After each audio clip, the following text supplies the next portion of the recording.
Shabbat Shalom from Temple Concord. It's sort of a formal setting. I sort of feel like beginning my fellow Americans or my fellow Temple members, but it's just me and it's our normal our Shabbat video, and I'm sitting in my office. This Shabbat is a wonderful Torah portion. It's Lech Lecha, and it's a verse that brings me back to the language of my childhood.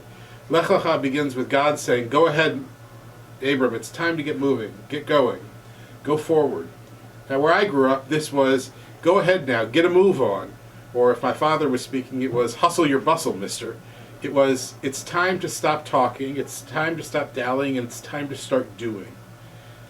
Abram has been living with his parents for many years, 70 years at this point.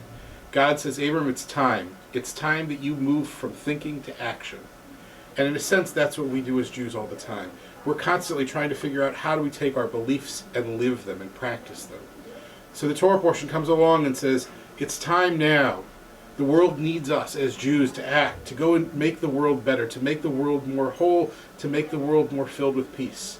Abraham goes on this great journey. You know the whole story.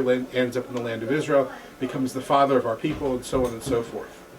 Each of us, though, start those same kind of journeys each and every day.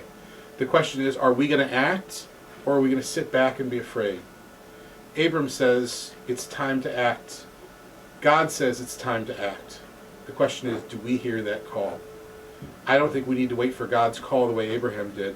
I think we can manufacture that call ourselves and say, you know what, it's time for us to act to make our world better, to do the things we need to do so that our world will be the world we want to live in and we want to give to the next generation.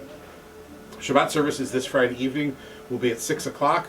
Our Knesset Shalom singers, our wonderful volunteer choir, will be leading us in worship this Friday night. Promises to be a wonderful and warm and rich evening, so I hope you can join us for services. Saturday morning, of course, text study at 9, Torah study at 10. The Torah study this week will be led actually by our cantor, and 11 o'clock we'll have services. Sunday morning we do not have Sunday school. There's a teacher and Madrachim in service, so the Madrachim and the teachers will be at the in service at Temple Adath. The kids are invited to a wonderful morning of kickball with the JCC, but it will be a time for our teachers to learn and grow so they can become even better teachers for all of us. On Tuesday evening, our Scholar Series kicks off with Dr. Robert LaBelle, who is a geneticist at Upstate and is a fascinating man. He started life out as a Catholic priest and then became not just a physician but a geneticist. And his story is one that I think you'll find inspiring and uplifting and quite powerful. So I hope you can join us for that. For now, though, I wish you a Shabbat of action. Yes, I know Shabbat is supposed to be about rest and relaxation and renewal and refreshment, and that's all important. But if we don't use Shabbat as an incubator to figure out a way to act to make our world better, we're not using that Shabbat the right way.